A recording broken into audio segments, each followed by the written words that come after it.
Well, good morning, good afternoon, good evening, everyone.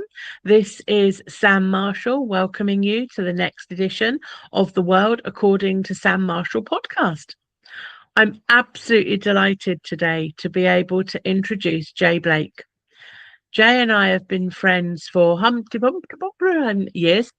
A little It's while, yes. actually, it's not that long. It's about 7 years, but More than that.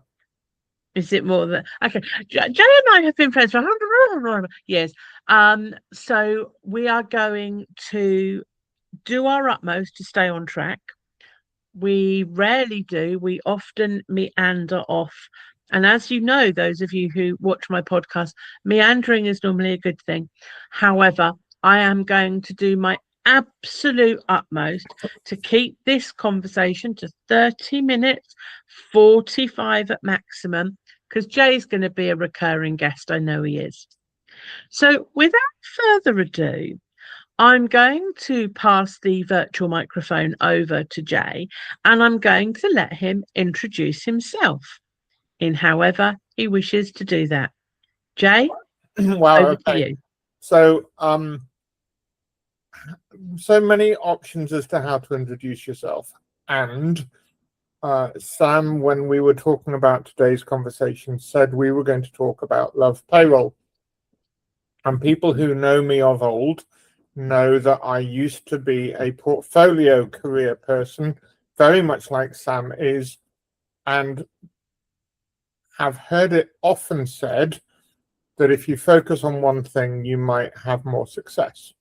And therefore, when I got married last year, and Sam was very kind to be there and celebrate it with us, we then went on honeymoon, and Ruth and I chatted long and hard and recognized that actually we both had a set of skills that would come together beautifully to form a company that we could run into the future, both enjoyably and in a way that delivers value not only to us as a family unit, but to the people that we serve. When you come to do that, you then have to work out what you're going to call yourself. And the easiest thing to call yourself is the thing that stands out. However, that's generally taken when you go and have a look on Companies House. So you can only imagine how surprised I was to discover that LovePayroll Limited was available. Because when I first spoke to Ruth and said, "What is it you do?" she said, "I work in a hospice, I'm giving back, and I work in their payroll department, and I just love payroll." And there are few occasions, and I've had another one in the last week or so, where you meet somebody who has an absolute passion for what they do, and it sings through everything they talk about. And that is exactly where Ruth was and remains as far as payroll is concerned. Now, it's interesting because I'm sure we'll come on and talk about this. There's a misconception that payroll is easy. I've actually fallen into that trap myself. I am a company director of a company, but it's just me. So why would I hire anybody to do my payroll? I wouldn't. I'd do it myself. It's really not a problem. So I go through the motions and I follow the forms. And those of you that have followed my podcast for a while will notice that this is a fairly new addition to the podcast. So I've had a little accident, and this is a traction splint, which means that for the most part, I cannot work. So I applied to UK social services for some employment support. So imagine my surprise to find that although I have been paying my national insurance as a voluntary contribution annually through my self-assessment, which to those of you in the know is class 2, in order to get full support, you needed to have been paying through a monthly payroll class 1A. Not something I knew, something I bet Ruth knew. AJ. I'm guessing Ruth did. I have the ultimate privilege of selling my wife. My Arabic friends will be very proud of me. and therefore actually my need to understand payroll is very low. My need to have the trust in everything that Ruth knows is complete, and her ability to both understand and resolve issues in the world of payroll is something that we are really proud to enable some of our clients who actually wish to continue providing payroll services themselves and don't have a kind of go-to person to ask questions of. So that's one of the things that we really enjoy doing, is having those varying clients around us who just pick up the phone and call us up with a query or something that's not quite working right for them. And Ruth's little eyes light up with a challenge and either a little bit of research or an immediate response, depending on the question, often sets them on the right track, and away they go, continuing to deliver their service to their clients. So yes, we can support people directly, but also we are supporting other payrollers and enabling them to do the best possible job.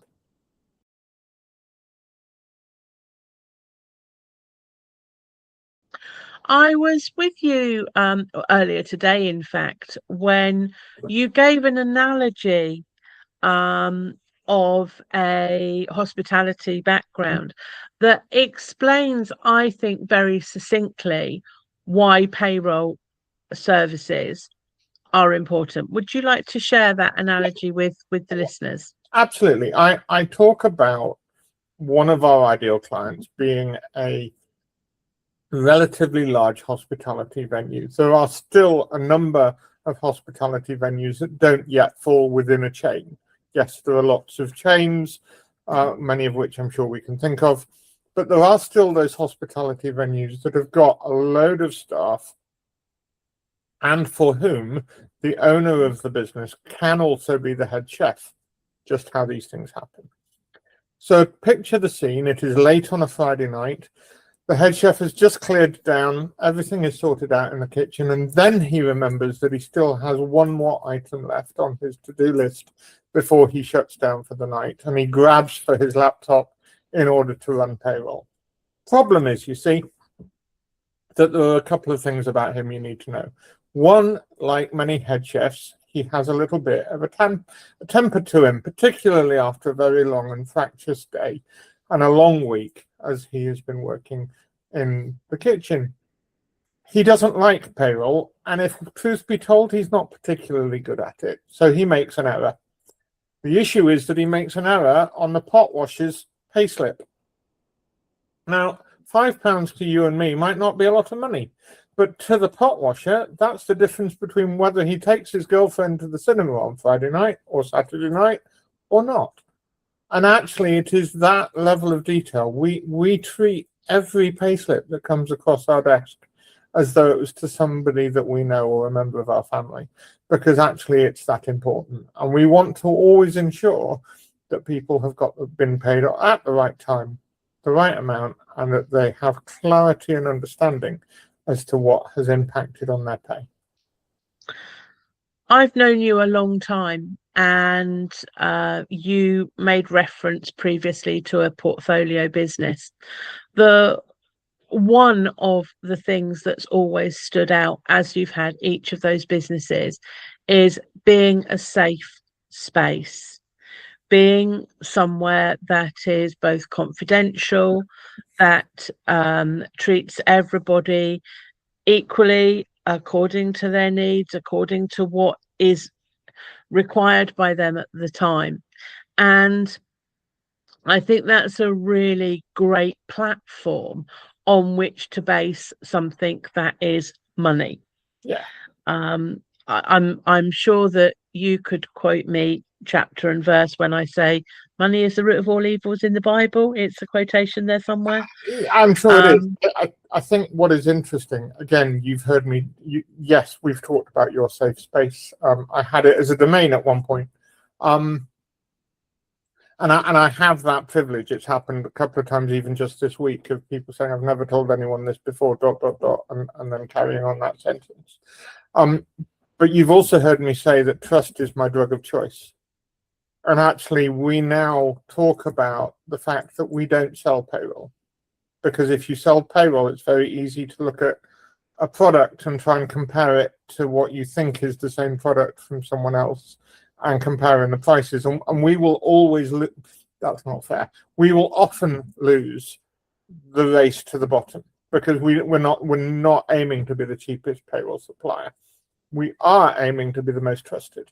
We are aiming to be the one that ensures that the relationship with the client and with their staff is the best that it can be, and that they are delivering the best that they can to their staff. And that's the race that we will always seek to win, is the most trusted. When you were fairly new in the business, I had the benefit, pleasure, and privilege as well to be a sounding board for you.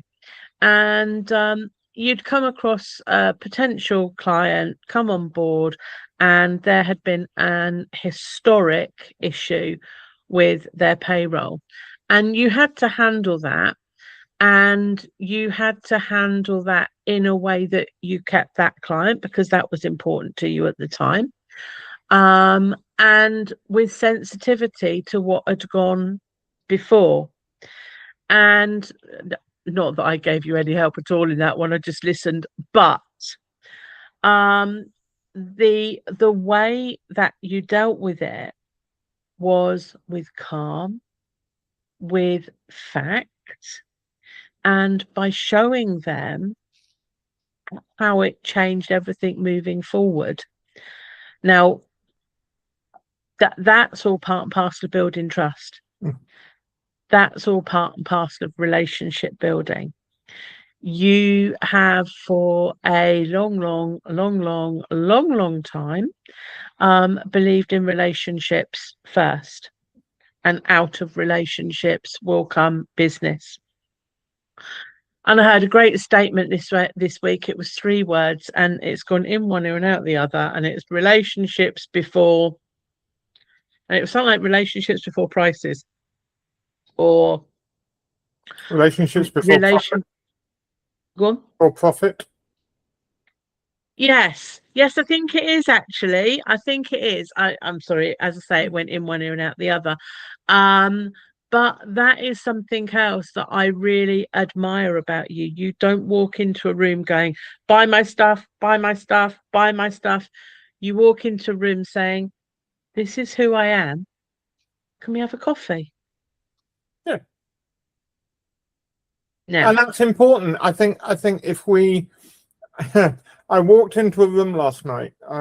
Some of you will have seen, it doesn't matter on the basis it was last night, but you will have seen there were issues on the train system that meant Manchester was basically disconnected from the rest of the world. As it happened, I was booked to go on a networking event in Manchester last night.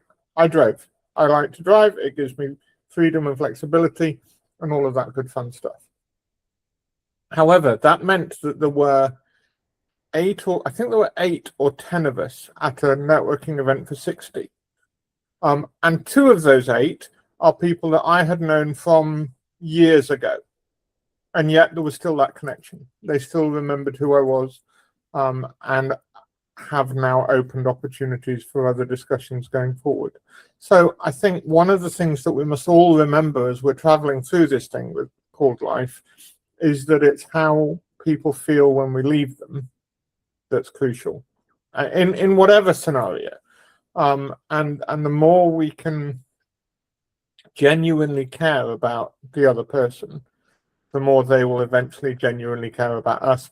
And I'm a great believer in supporting those around me, because I believe that will get people around me to support me.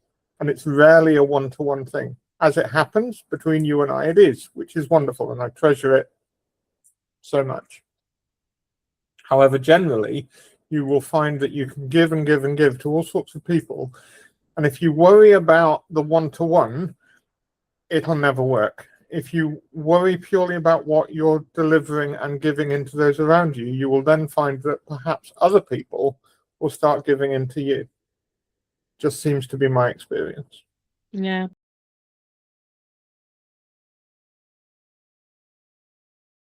I had a conversation with someone from a different network that I go to. I'm going to give it a shout out again because it seems to be a theme throughout, and that's networking for good. Right.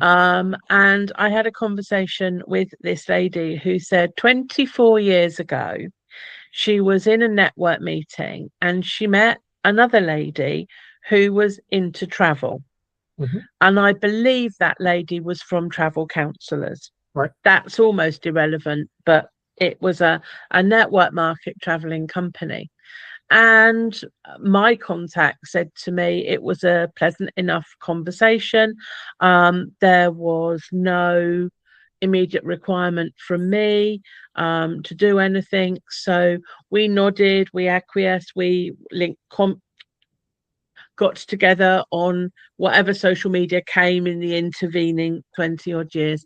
And she said, and then something came up 2 weeks ago, and she went, you need to speak to X at Travel Counsellors. Yeah.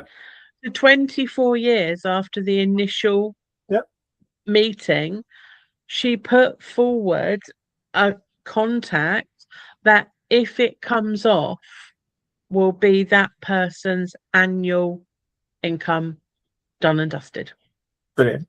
Yeah.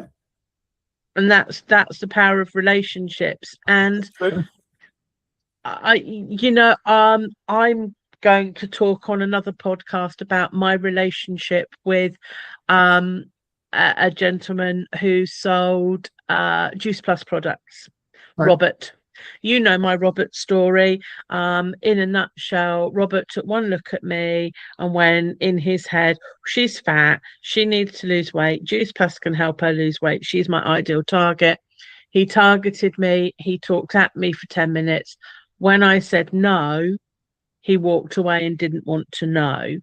I got very offended, wrote a whole presentation on it. Went back 6 months later, targeted him and told him, you're going to sit and listen to me. I told him exactly what I thought. And he said, then we have nothing to say. 3 months later, we were in a position where we were put together for a one-to-one. And he said, but I don't want to talk to you. You have no purpose for me. And I said, fine, but we've got 10 minutes. So why don't you tell me about you? Over the next year, we went together 3 or 4 times and I learned lots about him. What a fascinating man. Absolutely fantastic. He was a window salesman by day, double glazing salesman by day, Juice Plus salesman by night. He was in his 60s. He went to Dubai to the Juice Plus conference, got all sorts of honours, up on stage, got his commission check, got his plaudits, had a heart attack and died. I was gutted because of the relationship that we'd formed. Now, that was dogged. He didn't even realise how he made me feel until I told him. Sadly, it didn't change it for anybody else. He carried on being him for everybody else. But with me, he was different. And we ended our relationship when on a good note, I believe. And I even virtually attended his funeral. So relationships are really important. Even if you don't think you've got anything in common with that person, it's absolutely worth taking the time to be human. #be kind. Yeah, absolutely. Completely. Doesn't cost anything, no, it doesn't cost anything, and it can deliver such massive value. Because actually, as you've said, you then discover where they're at. You discover that you have there is something in your backstory that will be linked to something in their backstory. Almost certainly, you've just got to find it. Yeah, I mean, for anyone coming to these podcasts that's new or new-ish to networking, there is a wonderful statement. Don't know who coined it. It's called networking through the room. So Stephen Thomas will always say, Other people do not go into that room wanting to be sold to. They do, sadly, go into that room expecting people to listen to them. And that's sort of the flip side of it. But essentially, you've got to get a hook that make people sit up and go, what is it you do, and why, what makes you different? Why do you do that? So they will then go away and say, do you know what? You've just started a business, or you've just taken on 10 more people. You need someone to help you with payroll. I met this guy at networking and he was LovePayroll. Now, what was his name? LovePayroll. What was his name? Jay Blake. I met Jay Blake. You need to speak to Jay Blake. Let me introduce you. And that is networking through the room. So once Stefan had taught me this, I thought, actually, he's right. I don't need to go into that room and walk out with a sale. What I need to do is walk into that room, make sure that my business cards are out and about, and that I've said something that people will smile about and will then go and tell other people. Yep.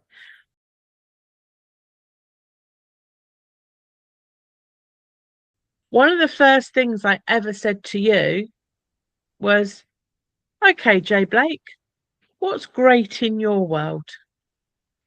Now, what did that statement mean to you?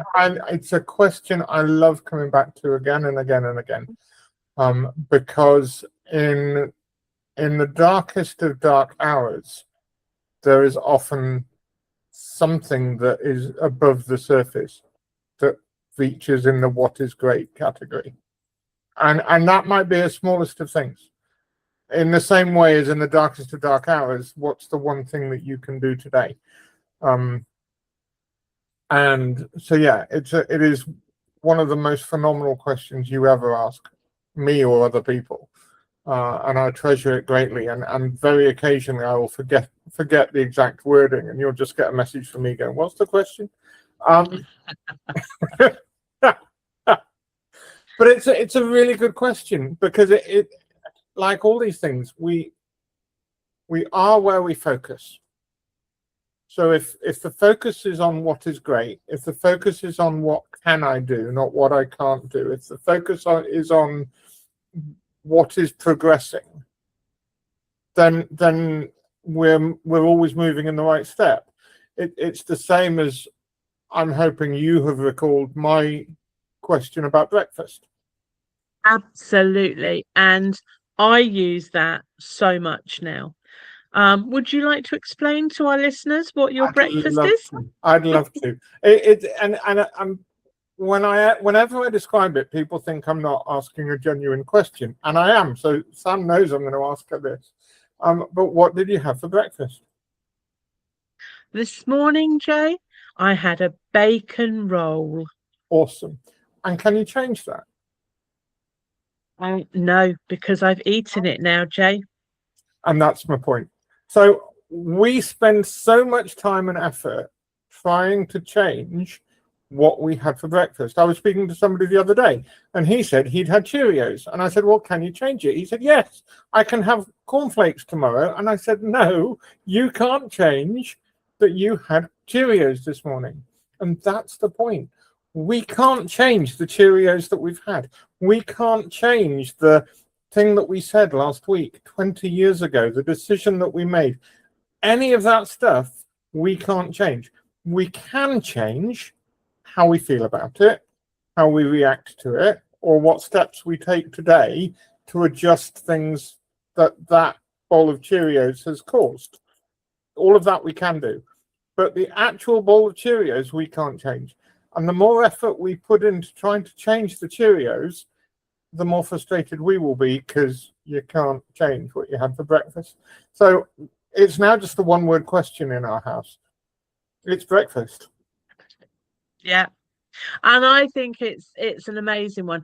I stole what's great in your world from someone else. I can't even accredit them because I can't remember who it was. Okay. Someone else said it and I went, that is phenomenal. Yes. I attribute breakfast to you. And I think that is a great one. And sometimes you're so busy going round and round and questioning yourself on what you've done, that you're missing the fact that either that's a symptom of the root cause, or now what you can do about it, just move on forward. So now let's look forward to dinner, and what are we going to have? Absolutely. So, right, Jay, I'm really aware that I grabbed this session out of your diary and it's carved into a myriad of other things.